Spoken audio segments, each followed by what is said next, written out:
Have you ever felt freezing cold and wet from the rain? And do you remember how good it felt to dry off and wrap up in warm clothes? Feels like something so normal, doesn't it? Well, not for Palestinians in Gaza, where winter means tens of thousands of makeshift tents are battered by heavy rains and floods. Nothing gets you dry, you can't get warm, the cold kills. Well, today we're talking about winter in Gaza. I'm Stefanie, Dekker, and welcome to The Stream, where we take digital trends and your online conversations and give them context.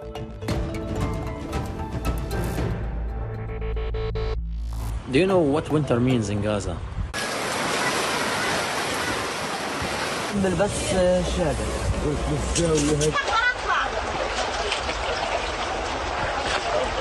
These were never meant to be homes. They're flimsy canvas thrown up after people's houses were bombed. Blankets, mattresses, and other winter supplies have been stuck for months, waiting on approval to be allowed into the Gaza Strip. Israel has violated the truce every single day since the ceasefire. People are dying, children are dying. It is my and our responsibility to continue talking about this. The war in Gaza hasn't stopped, and the suffering is still here.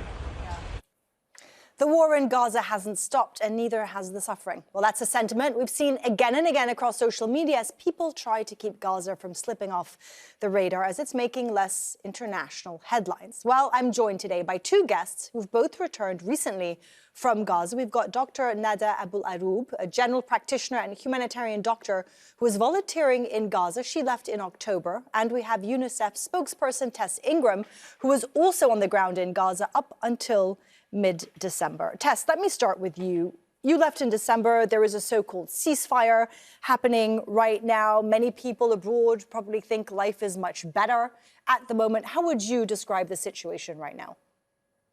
Well, when I left and continuing right up until today, it's wet, it's cold, and I was talking to colleagues this morning who tell me that the wind is still ferocious. And we're now 3 months into a so-called ceasefire. And what does a day look like, Stefanie, in the life of a child in a ceasefire? Well, everyone, I think, would agree that they should be able to sleep safely, wake up, get a warm drink and something to eat, have a shower, and then go to school. But at the moment in Gaza, children are really only getting 2 at the most of those 5 things. And the suffering really does continue. Even though the world is looking away, we are still seeing, of course, violations of this ceasefire, with more than 100 children killed since the ceasefire began, but also children dying from preventable causes like hypothermia, with 7 children dying already this winter from the cold. That segues actually perfectly into what I wanted to ask Dr. Nada. What happens in the cold? What are the challenges that come in winter? And we've seen all the pictures of, tents flying and those winds you were describing there, Tess. The tents flood. You can't get dry. It's freezing cold. What does this do to someone? And who's more vulnerable? If you allow me to first explain why winter is now used as a weapon, you need to understand the bigger picture of what's happening. So Gaza is at the moment under an illegal devil occupation system that kills every source of life and hope on a besieged population. So the bombing is still constant despite the ceasefire. The destruction has happened for almost 95% of the homes, the infrastructure, the sewage system, and there is no aid allowed in. So the aid that is allowed in is only less than 10% through the Rafah crossing, nothing from Jordan. When I went there, the medications were about to expire. They're there, they're waiting. It's not like there's not enough help. There is enough help, but it is blocked. More than 60 NGOs and humanitarian organizations have been forced to close because they don't want them to be a witness and because they refuse to be basically spies for the occupation, to give them the details of families and the movements of the Palestinians.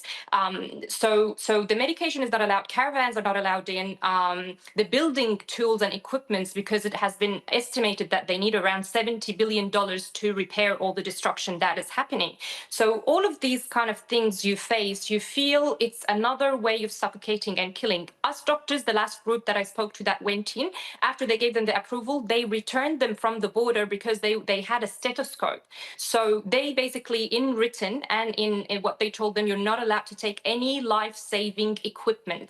So how are supposed to treat anyone? By your eyes, to do surgery with your eyes, or to treat sepsis with your words? So basically all of this has led to winter being one of the weapons used to kill those people. So they live in plastic tents, which are not good in summer and not good in winter. Those tents, they are flooding. They're flooding with water in, and when you have the blankets and they're wet, they're not going to protect you from cold. Those are all very important points. And I want to bring in Tess, because Tess works for UNICEF. You're the spokesperson.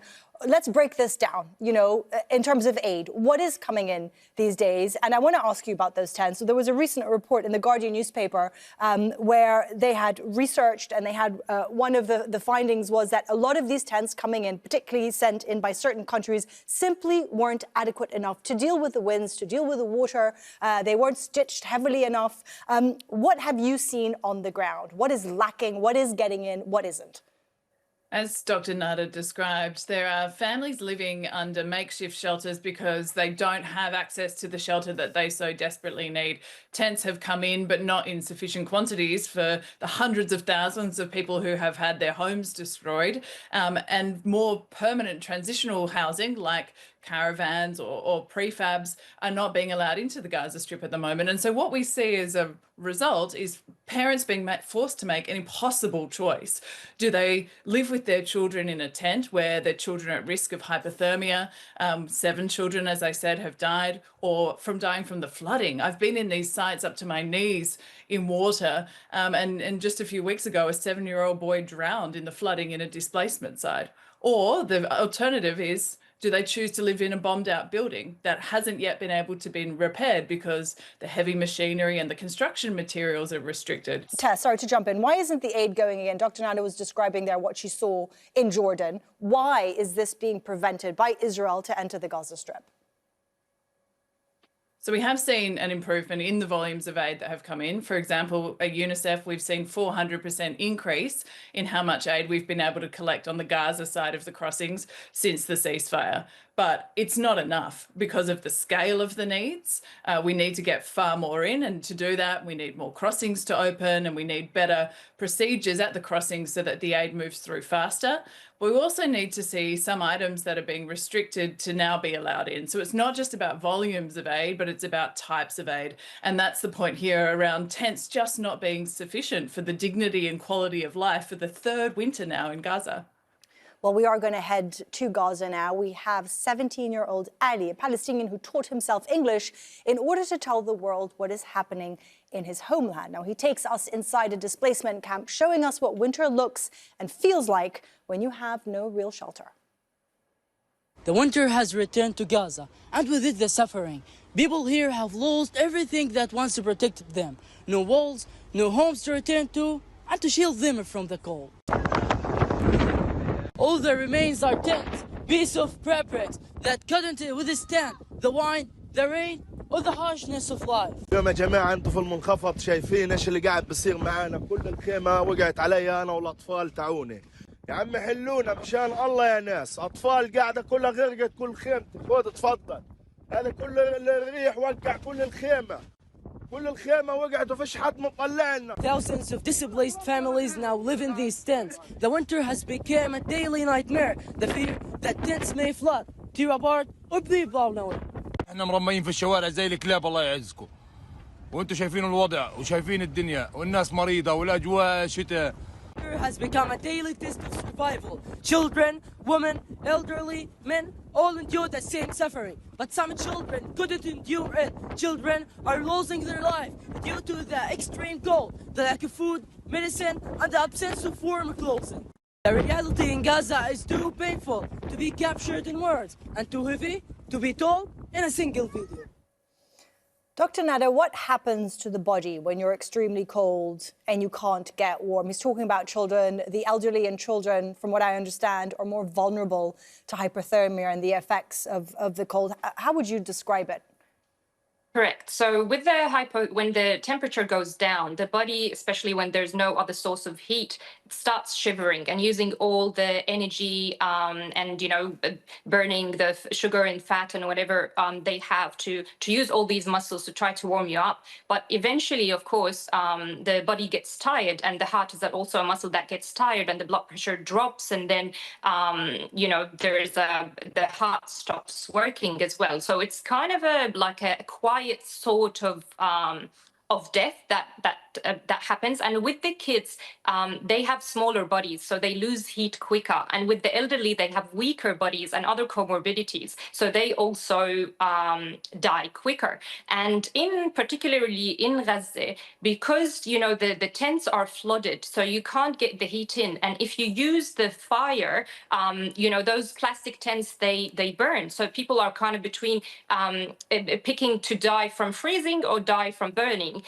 So we've seen kind of kids that were burnt, and we've seen kids that they turn into a piece of ice and they died. As Tess said, now 7 kids have died from hypothermia alone. And that's not the only disease that has spread in winter. Now, because the tents are flooded with the sewage water and it's very dirty, so there's a lot of diseases are spreading, like, for example, leptospirosis that comes from the urine of rodents. And then it can present with severe fever and flu-like symptoms. So it get misdiagnosed, especially that the labs now, the pathology labs don't have, they cannot run tests anymore. So it can easily be missed, and it causes chronic fatigue and in some severe cases death. And it's also contagious. On top of hepatitis A, when I was there was many cases of hepatitis A from dirty water, and kids were dying with cardiac arrest one after another because they're already malnourished, because they had a famine for a few months. And after the famine, the quality of food that goes in is really bad food. It's only canned food and chocolate. It's not really nutritious food at all, and it's very expensive, and money is not allowed in.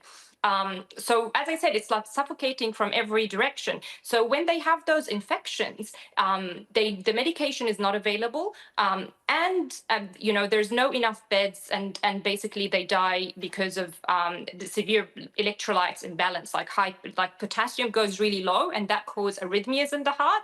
And then kids and elderly, especially because they're weaker and smaller, they die from the heart stopping, a cardiac arrest. And I've seen many cases of that. I'm sorry, let me just jump in there. I want to get back to a little later about the state of the hospitals right now. But Tess, you work with children. I want to ask you about the parents. I think the instinct, isn't it, of a parent is to protect your child, particularly from something that we on the outside think is something so easy. You bundled up your child in a warmer jacket, you put on a scarf, you put on a hat, you take them out of the rain. Parents can't do that in Gaza. What have you witnessed?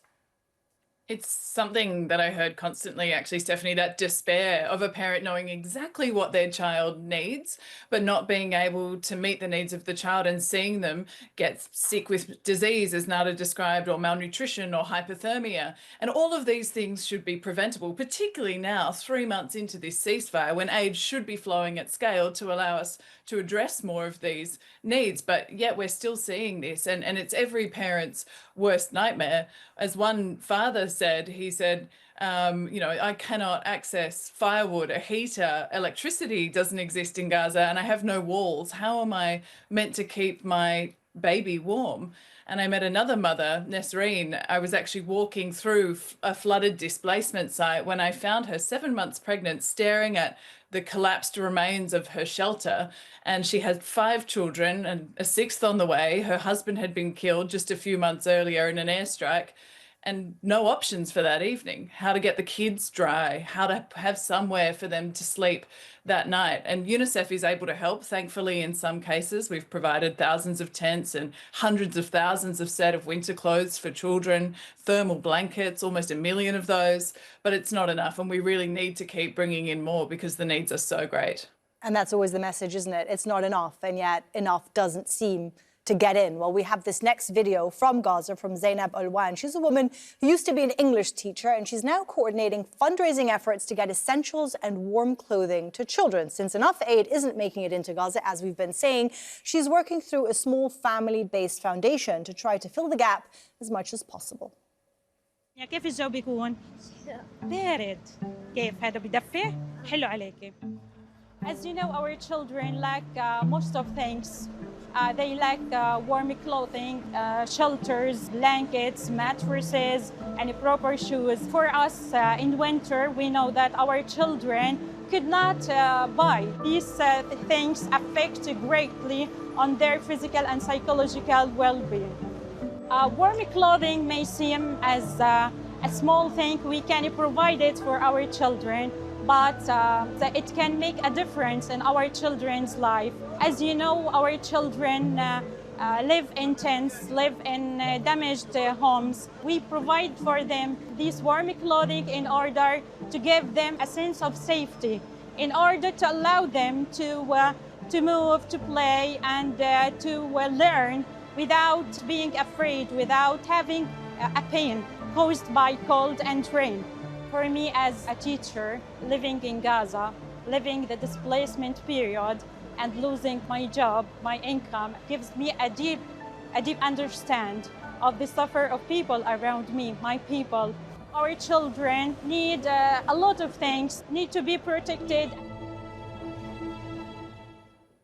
Such simple things that we take for granted on the outside, isn't it, that are lacking and denied inside Gaza. Dr. Nada, you've done incredible work. We've talked to you before on the show. You sent us clips from absolutely horrendous conditions in the hospital that you were working under. I understand you were mentioned by name by Israel to have to leave the Gaza Strip. You wanted to extend your stay to help in the hospitals. Can you tell us a little bit about that and your reaction to it? Yeah, sure. Well, because first I've been told before we go that we're not allowed to post anything until 6 months after we leave Gaza and after the approval of, organizations and being reviewed and things. It's kind of as a way to silence you, not to do what's happening.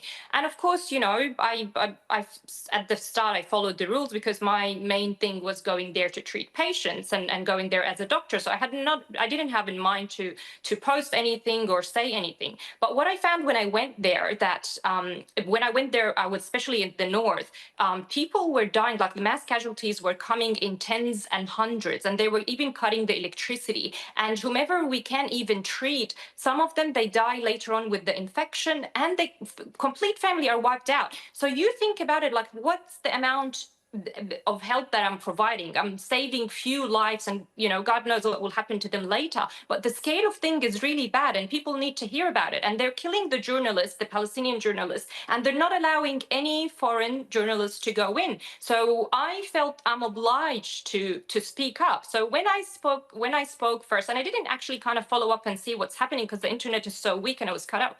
Then I start getting threats calls from the occupation, from the IOF in Arabic, and saying basically, are you going to stay silent, or are we know how to get rid of you silently? And those kind of threats, the drone above my head, coming in front of the window where we sleep, and those kind of things. But there you get some kind of courage. Like, people are kind of, putting all their kids and all their life they're going. I'm not going to be a hypocrite just because I'm worried about my own life, right? So yeah, it was kind of all these threats all the time. But then I got severely sick, and I got GI bleeding and things. I'm not sure if it was by accident or or not. I can't prove that. And so I really got unwell. So they put my exit date without telling me, and then they sent me the exit date before my actual date via message, like you're to leave on the 5th of October, and it's been approved for you to leave Gaza.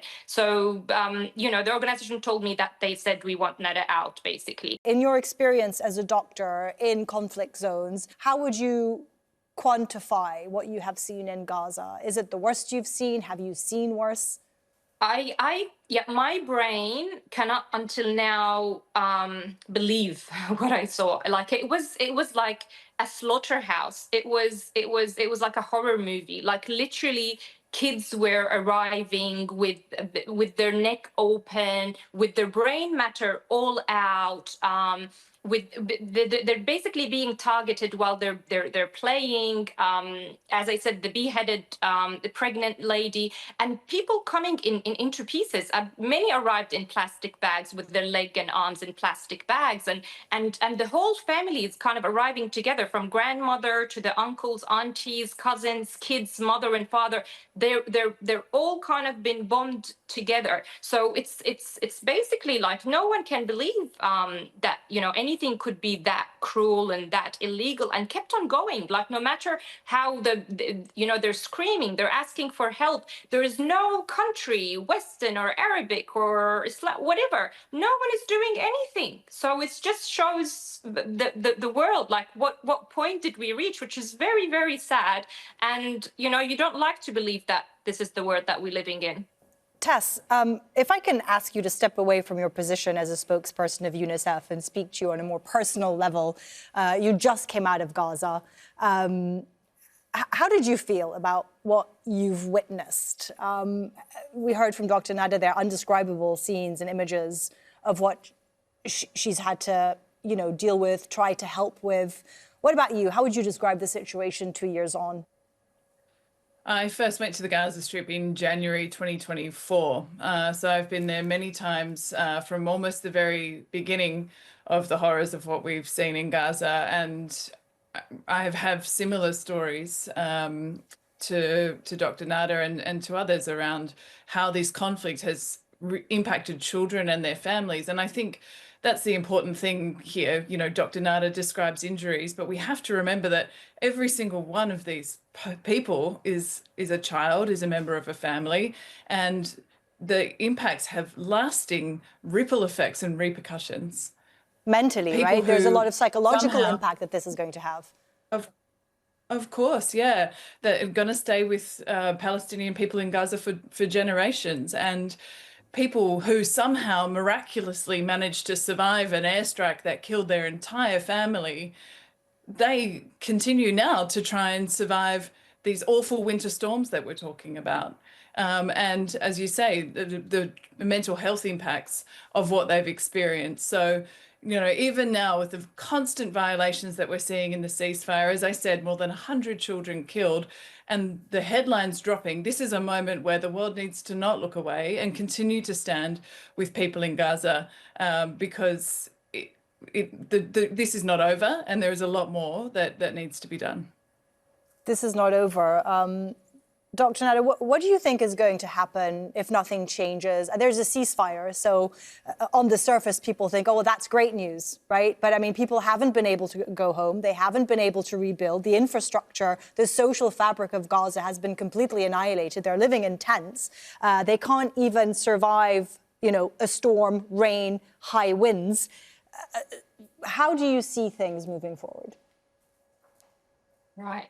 First, there haven't been a ceasefire. Even that has been a lie, and I think to distract people from Gaza a little bit. So the fear is still constant because you can't trust them. They tell you this is a safe zone, and then they're still until, today and yesterday and the day before, they're bombing south, for example, Khan Yunis and Deir al-Balah and other areas which are supposed to be safe areas, and they're expanding the yellow line and everything illegal. It's happening. So people cannot feel safe. They're still sitting outside their tents. I've lost many friends that I know now, nurses and doctors, who were sitting outside and they got bombed during the ceasefire. So first there is no ceasefire, and the situation is unlivable. So talking about winter now, even the houses that are destructed are falling on people and they're dying. And you tell people not to go there; it's not safe. But they tell you we don't have other option. That reminds me when they were going to the GHF sites, which were death traps, and you tell them not to go, but they were desperate because they needed to bring food to their kids. And just talking about winter before I talk about kind of what I think will happen is now as well respiratory diseases and COVID are spreading. And when I was there, unfortunately, we couldn't treat elderly that comes with respiratory infection because there was no oxygen and no ICU beds. And the priority are for younger people who have a higher chance of survival. And they used to cut the electricity on the ICU patients and they died that way. And the first patient that I met in Gaza, it was a little girl. Her father was carrying her. She was unconscious unconscious, and she died later on just from low potassium because of the dirty sewage flooding water. And then after a few hours, her brother came and he's like, please, can you save my son, which thank God we managed to save him, but he wasn't able to walk. So to that extent, they're desperate. It's unlivable, and it's sad to see that now people are shifting. They're so attached to their land and they fought so much, but now most of the people in Gaza, they just want to, they actually want to, unfortunately, but they just want to leave to live and let their kids live, because no one is helping them and they're tired. I think it's important to remember that it's, Israel controlling the border crossings. That Rafah crossing is also controlled by Egypt.